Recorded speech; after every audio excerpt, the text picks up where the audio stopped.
عليكم ورحمة الله وبركاته.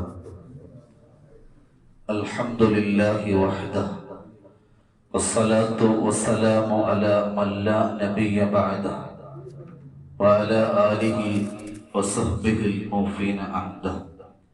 نبيت الاعتكاف في هذا المسجد لله تعالى എന്ന നിയത്തോടെ അല്ലാഹുവിന്റെ ഭവനത്തിൽ ഞാനും നിങ്ങളും നിലകൊള്ളുക. അല്ലാഹു നമ്മെ അനുഗ്രഹിക്കട്ടെ. ആമീൻ പറ. അല്ലാഹു നമ്മെ അനുഗ്രഹിക്കട്ടെ. അവൻ ഇഷ്ടപ്പെട്ട നല്ല അടിമകളിൽ ഉൾപ്പെടുത്തി അനുഗ്രഹിക്കട്ടെ. ആർഭാടങ്ങളോ ഒച്ചപ്പാടോ പടക്കങ്ങളോ ഇല്ലാതെ മുസ്ലിം ഒരു പുതുവർഷത്തിലേക്ക് കാലെടുത്ത് വെച്ചിരിക്കുക.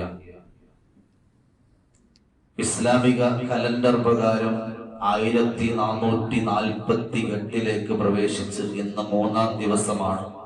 ഈ വർഷത്തെ ആദ്യത്തെ ജുമാ ദിവസമാണ്. അല്ലാഹു ഖബൂൽ ചെയ്യട്ടെ. അതോടൊപ്പം തന്നെ ഇന്ന് ലോകം മുഴുവനും ഫുട്ബോൾ ആവേശത്തിലാണ്. കുട്ടികളോ യുവാക്കളോ മുതിർന്നവരോ എന്ന വ്യത്യാസമില്ലാതെ കളിയെക്കുറിച്ച് കൂടുതൽ ചർച്ച ചെയ്യുകയും വിജയ പരാജയങ്ങൾ വിലയിരുത്തുകയും ചെയ്തുകൊണ്ടിരിക്കുകയാണ്. ഇവിടെ ഒരു വിശ്വാസി എന്ന രീതിയിൽ ഇസ്ലാം വളരെ സൗന്ദര്യമുള്ള മതമാണ്. ഇസ്ലാമിന്റെ കാഴ്ചപ്പാട് ഫുൾ ടൈം പള്ളിയിൽ ഇരിക്കണമെന്ന് ഇസ്ലാം നമ്മോട് കൽപ്പിക്കുന്നില്ല. എപ്പോഴും കരഞ്ഞിരിക്കണമെന്ന് ഇസ്ലാം നമ്മെ ഓർമ്മപ്പെടുത്തുന്നില്ല. ഇസ്ലാം മനുഷ്യ സ്വഭാവത്തിന്റെ ജീവിതത്തിന്റെ എല്ലാ വശങ്ങളും വളരെ പരിധി നിശ്ചയിച്ചുകൊണ്ട് ജീവിക്കാനാണ് നമ്മെ ഓർമ്മപ്പെടുത്തുന്നത്. ഇസ്ലാം കളിക്ക് പ്രോത്സാഹനം നൽകിയിട്ടുണ്ട്. ഹബീബ് മുഹമ്മദ് മുസ്തഫ സല്ലല്ലാഹു അലൈഹി വസല്ലമ തങ്ങൾ ഓട്ട മത്സരം നടത്തിയതും സഹാബ കിറാം കായിക വിദ്യ പഠിച്ചതും അങ്ങനെ അത്തരത്തിലുള്ള ഒരുപാട് സംഭവങ്ങൾ ചരിത്രത്തിന്റെ ഇന്നലകളെ വിലയിരുത്തുമ്പോൾ നമുക്ക് പഠിക്കാൻ പറ്റും. പറഞ്ഞു വന്നത്, കളി ഒരിക്കലും ഇസ്ലാമിനെതിരല്ല. കളിക്കാം, കളി കാണാം, പക്ഷേ ചില നിബന്ധനകൾക്ക് അതീതമാണ്. എന്നെ കേൾക്കുന്ന പ്രിയപ്പെട്ട വിശ്വാസികളോട്, പ്രത്യേകിച്ച് ഇന്നത്തെ സാഹചര്യത്തിൽ കളി വല്ലാത്ത ലഹരിയായിക്കൊണ്ടിരിക്കുകയാണ്. ഇവിടെ നമ്മൾ ഓർക്കേണ്ടത്, നിങ്ങൾക്ക് കളിക്കാം, ഒരു ടീമിനെ പിന്തുണക്കാം, കളിക്കാരനെ സ്നേഹിക്കാം, കളിയെക്കുറിച്ച് ചർച്ച ചെയ്യാം, പക്ഷെ ഒന്ന് വളരെ ഗൗരവത്തിലെടുക്കണം. ഈ കളി കാരണം, ഈ കളി ചർച്ച ചെയ്യുന്നത് കാരണം ഇന്നത്തെ ഖുത്ബയിലും നിസ്കാരത്തിലും നിങ്ങൾ കേട്ടതുപോലെ നിങ്ങളുടെ കളി, നിങ്ങളുടെ സമ്പത്ത്, നിങ്ങളുടെ മറ്റു ദുനിയാവിന്റെ വസ്തുക്കൾ അല്ലാഹുവിനെ മറന്നു പോകുന്ന ഒരവസ്ഥ ഉണ്ടാവരുത്. ഈ കളി കാരണം നമ്മുടെ രക്ഷിതാവിനെ മറന്ന ഒരവസ്ഥ. യാ അയ്യുഹല്ലദീന ആമനൂ ലാ തുൽഹികും അംവാലുകും വലാ ഔലാദുകും അൻ ദിക്രില്ലാഹ്. ഓ സത്യവിശ്വാസികളെ, നിങ്ങളുടെ സമ്പത്ത്, നിങ്ങളുടെ സന്താനങ്ങൾ റബ്ബ് എന്ന സ്മരണയിൽ നിന്ന് മാറിപ്പോകുന്ന ഒരവസ്ഥയിലേക്ക് ആവരുത്. അതുകൊണ്ട് റബ്ബ് എന്ന ചിന്ത, അല്ലാഹുവിനേക്കാൾ കളിക്ക് നമ്മൾ പ്രാധാന്യം നൽകരുത്. അതോടൊപ്പം തന്നെ ഒരു മുസ്ലിമിന്റെ ഏറ്റവും വലിയ ഐഡന്റിറ്റിയാണ് 5 വക്ത് നിസ്കാരം സമയബന്ധിതമായി നിർവഹിക്കുക എന്നത്. കളി കാരണം ഒരു വക്ത് നിസ്കാരം പോലും നഷ്ടപ്പെട്ടു പോകരുത്. വിശുദ്ധ ഖുർആൻ നമ്മെ ഓർമ്മപ്പെടുത്തുന്നുണ്ട്, ഫഖലഫ മിൻ ബഅദിഹിം ഖൽഫുൻ അളാഉസ് സ്വലാ വത്തബഉ ശഹവാത് വസൗഫ യൽഖൗന ഗയ്യ. വളരെ ഗൗരവത്തിൽ നമ്മൾ ശ്രദ്ധിക്കേണ്ട വർത്തമാന സാഹചര്യത്തിൽ പലപ്പോഴും നിസ്കാരത്തിന്റെ കാര്യത്തിൽ, അത് കളിയായാലും കാര്യമായാലും, ഫർദ് നിസ്കാരം വിട്ടുകൊണ്ട് തന്റെ ജോലിയാണെങ്കിലും ഏത് തിരക്കാണെങ്കിലും നിസ്കാരം വിട്ടിട്ട് ഒരു കളി നമുക്ക് പാടില്ല. പലപ്പോഴും ചില താല്പര്യങ്ങൾക്ക് വേണ്ടി വീട്ടിൽ കല്യാണങ്ങളോ സൽക്കാരങ്ങളോ എന്ത് നന്മയുണ്ടെങ്കിൽ പോലും നിസ്കാരം പാഴാക്കരുത്. പലപ്പോഴും നമ്മൾ അങ്ങനെയാണ്. നമ്മുടെ ടൈമിനനുസരിച്ച് നിസ്കാരത്തെ ശ്രദ്ധിക്കുന്നത് ഇത് പാടില്ല. നമ്മുടെ ശരീരത്തെ ഇച്ഛയോട് അടിമപ്പെട്ടുകൊണ്ട് നിസ്കാരം പിന്തിക്കരുത്.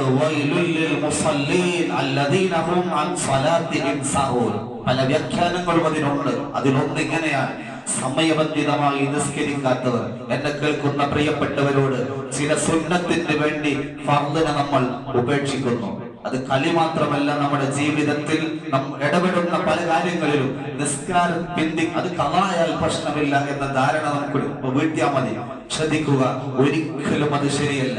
വൈലുൽ ലിൽ മുസല്ലി, നിസ്കരിക്കുന്നവർക്കാണ് വൈൽ എന്ന നരകം അല്ലെങ്കിൽ വൈൽ എന്ന അഗാധമായ ശിക്ഷ.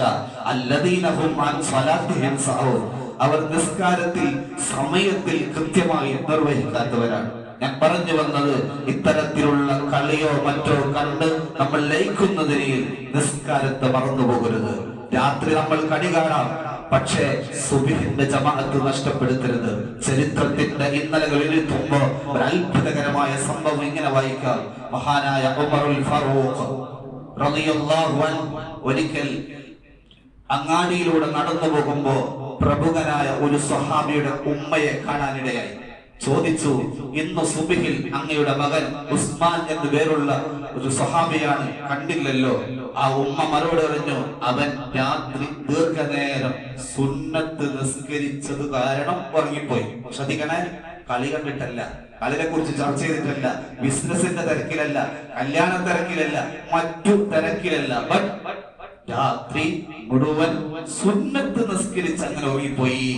അപ്പൊ പറഞ്ഞു, സുന്നത്ത് കാരണം ആ രാത്രി മുഴുവനും സുന്നത്ത് നിസ്കരിക്കുന്നതിനേക്കാൾ ഏറ്റവും പ്രധാനം സുബ്ഹിന്റെ ജമാഅത്തിൽ പങ്കെടുക്കലാണെന്ന് ഉമറുൽ ഫാറൂഖ്. ബുദ്ധിയുള്ളവർ എന്ന് ചിന്തിക്കുക. അതുകൊണ്ട് ദുനിയാവിന്റെ താൽക്കാലിക ലാഭത്തിന് വേണ്ടി ആഖിറത്തെ നമ്മൾ നഷ്ടപ്പെടുത്തരുത്. ഇത് താൽക്കാലികമാണ്. ഈ ദുനിയാവെന്ന് പറഞ്ഞാൽ കളിയും വിനോദങ്ങളും തമാശയും മറ്റു ഉപകരണമാണ്. പക്ഷേ അതാണ് യഥാർത്ഥ ജീവിതം.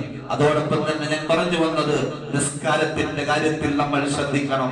സമയം വളരെ പ്രധാനമാണ്. അനാവശ്യമായിട്ട് കളി കണ്ടിരിക്കുമ്പോ പടച്ചതമ്പുരാന്റെ ഭവനത്തിൽ നിന്ന് ഹയ്യാല സ്വലാ എന്ന വിളി കേൾക്കുമ്പോ വിശ്വാസി ആ കളിക്കളത്തിൽ നിന്ന്, സ്ക്രീനിന്റെ മുമ്പിൽ നിന്ന്, മൊബൈലിൽ നിന്ന് ഓഫാക്കി നിസ്കാരത്തിലേക്ക് വരാനുള്ള ഒരു മാനസിക സന്നദ്ധയുണ്ടെങ്കിൽ കളിക്കാം, കളി കാണാം, ടീമിനെ നമ്മൾ പ്രോത്സാഹിപ്പിക്കാം, എന്തും ചെയ്യാം. പക്ഷെ അല്ലാഹ് എന്ന ചിന്ത നിസ്കാരത്തിൽ നിന്ന്, പ്രത്യേകിച്ച് സുബ്ഹിന്റെ ഒരു 5 മിനിറ്റ് പള്ളിയിലേക്ക് വരാൻ നമുക്ക് സമയമില്ല. 3 മണിക്കോ 4 മണിക്കോ കളി ഉണ്ടാകുമ്പോ അലാറം വെച്ചിട്ട് നമ്മൾ എഴുന്നേറ്റ് കളി കാണുന്നെങ്കിൽ റബ്ബിന്റെ മുമ്പിൽ അല്ലാഹുവിന്റെ റസൂലിന്റെ താക്കീത ഈ സമയത്തെ കുറിച്ച്, രണ്ട് അനുഗ്രഹം ഉപയോഗിക്കുന്ന വിഷയത്തിൽ മനുഷ്യർ വഞ്ചിതരാണ്. ഒന്ന് ആരോഗ്യം, മറ്റൊന്ന് ഒഴിവ് സമയം. ഇത് അല്ലാഹു ചോദിക്കും. മറ്റൊരു ഹദീസിൽ ഇങ്ങനെയാണ്, നാളെ റബ്ബിന്റെ മുമ്പിൽ നമ്മുടെ പാദകാലുകൾക്ക് ചലനമില്ല. ആയുസ് എന്ത് ചെയ്തു, സമയം എന്ത് ചെയ്തു, യൗവനം എന്ത് ചെയ്തു, നമ്മുടെ സമ്പത്ത് എന്ത് ചെയ്തു എന്ന് അല്ലാഹു ചോദിക്കും. അതുകൊണ്ട് എന്നെ കേൾക്കുന്നവരോട്, അല്ലാഹുവിനെ മറന്നിട്ടുള്ള ഒരു കളിയും നമുക്ക് വേണ്ട.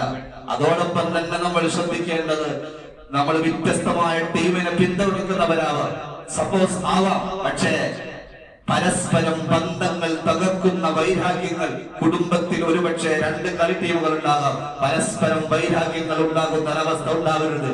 ടീമുകൾ ഒരുപക്ഷെ സ്വാഭാവികമാണല്ലോ, മനുഷ്യരാണ്. പക്ഷെ അതുകൊണ്ട് ബന്ധങ്ങൾക്ക് തകരാറ് സംഭവിക്കരുത്, പരസ്പരം കലഹത്തിനിടയാവരുത്. ശൈത്താൻ ഇതിനു വേണ്ടി നമ്മെ പ്രോത്സാഹിപ്പിക്കും. റസൂലുള്ളാഹി വിശുദ്ധ ഖുർആൻ പറയുന്നുണ്ട്, ഇത്തരത്തിലുള്ള അനാവശ്യ, പ്രത്യേകിച്ച് ഒരു കളിക്കാരെ ഒരു ടീം ജയിച്ചാൽ പലതും നമ്മൾ ചൂതാട്ടത്തിന്റെ പിന്നാലെ ഓഫർ ചെയ്യുന്നു, ഞാൻ മൊട്ടടിക്കും, ഇതുപോലത്തെ പല വാഗ്ദാനങ്ങൾ ചെയ്യുന്നു. പക്ഷേ ഇത് പാടില്ല, ഒരു മുസ്ലിം യോജിച്ചതല്ല. ഇതിലൂടെ പരസ്പരം ശത്രുതയുണ്ടാകുന്നു, നന്മയിൽ നിന്ന്, റബ്ബിൽ നിന്ന്, നിസ്കാരത്തിൽ നിന്ന് നമ്മെ പിന്തിരിപ്പിക്കുന്നു. അതുകൊണ്ട് ഇത്തരത്തിലുള്ള വാഗ്ദാനങ്ങൾ അരുത്. ഇതൊക്കെ താൽക്കാലികമാണ്. ഒരു ടീം ജയിക്കും, മറ്റൊരു ടീം തോക്കും, അടുത്ത വർഷം പിന്നീട് ജയിക്കും. അതുകൊണ്ട് ഒരു മുസ്ലിം ഇത്തരത്തിൽ ഏർപ്പെടുമ്പോൾ തന്റെ ഈമാൻ നഷ്ടപ്പെടുന്നതിനെ കുറിച്ച് ആലോചിക്കണം. അതോടൊപ്പം തന്നെ നമ്മുടെ സമ്പത്ത് ദുർവ്യായം ചെയ്യരുത്. ഭീമമായ കട്ടൗട്ടുകളും ഫ്ലെക്സുകളും കേസുകളും ഒക്കെ വാങ്ങി നമ്മുടെ നാട്ടിൽ ഇതാ കിഡ്നി 2 തകരായ ഒരു പാവപ്പെട്ടവരെ കുറിച്ച് പറയുമ്പോൾ അനാവശ്യമായ ഭീമമായ ഫ്ലെക്സുകൾ അല്ലെങ്കിൽ ബിംബം പോലത്തെ കട്ടൗട്ടുകൾ നമ്മൾ ഉണ്ടാക്കുമ്പോ ഒരു നിമിഷം ശ്രദ്ധിക്കണം.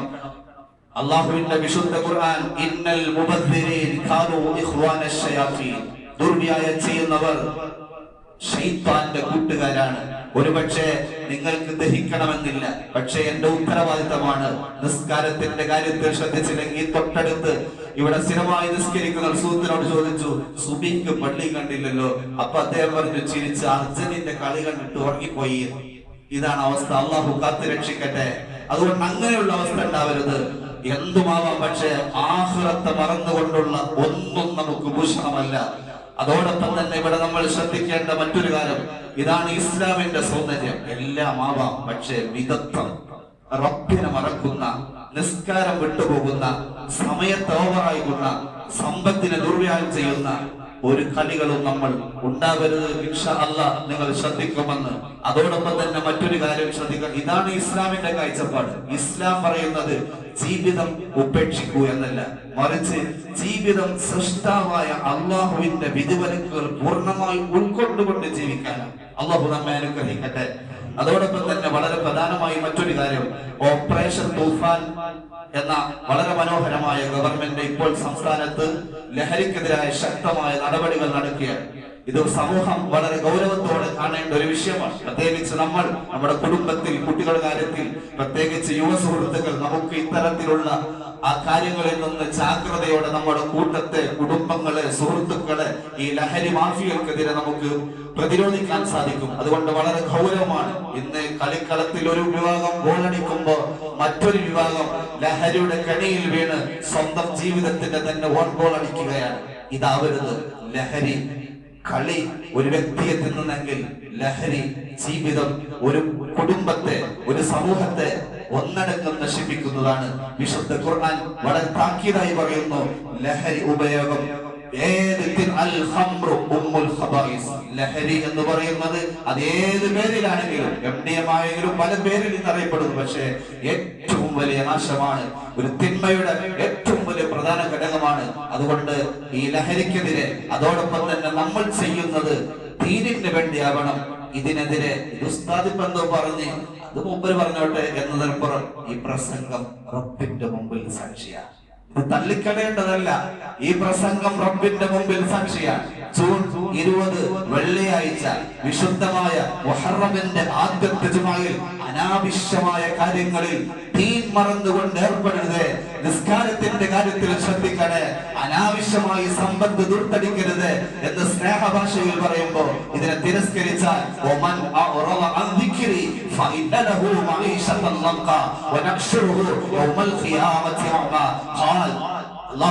അള്ളാഹുവിന്റെ വിശുദ്ധ ഖുർആൻ ഇത്തരത്തിലുള്ള ദീനിയായ കാര്യങ്ങൾ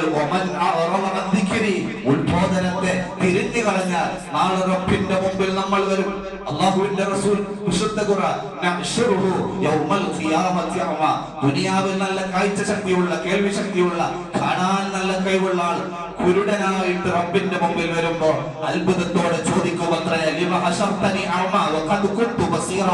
പഠിച്ചോനെ എനിക്ക് കാഴ്ചയുള്ള ആളായി, ഞാൻ വളരെ നന്നായി കാണുന്ന ആളാ, എന്തിനാണ് എന്നെ കുരുടനാക്കിയത്? അള്ളാഹു ചോദിക്കുമത്രേ, അന്ന് ഇതുപോലെ ഒരാൾ ഖുർആൻ ഓതിയിട്ട് നിന്നോട് പ്രസംഗിച്ചില്ലയോ? എന്റെ ആയത്ത് വന്ന് പ്രസംഗിച്ചപ്പോ നീ അത് ഓർമ്മയും ചെയ്തു, നീ മറന്നു. അതേപോലെ ഇന്ന് നിന്നെ മറക്കും, നിന്നെ അവസാന നരകത്തിലേക്ക് വലിച്ചെറിയപ്പെടുമെന്ന് വിശുദ്ധ ഖുർആൻ. അതുകൊണ്ട് കളി കാര്യമാക്കാതെ കളിയായി കാണുക. കാര്യം റബ്ബിന്റെ അടുക്കലുള്ള വിജയമാണ്.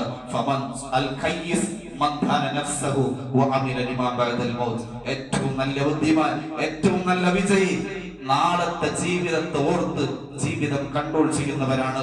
അള്ളാഹു നമ്മെ അനുഗ്രഹിക്കട്ടെ. അള്ളാഹു യഥാർത്ഥ വിജയികളിൽ ഉൾപ്പെടുത്തി അനുഗ്രഹിക്കട്ടെ. അസ്സലാമു അലൈക്കും വറഹ്മത്തുള്ളാഹി.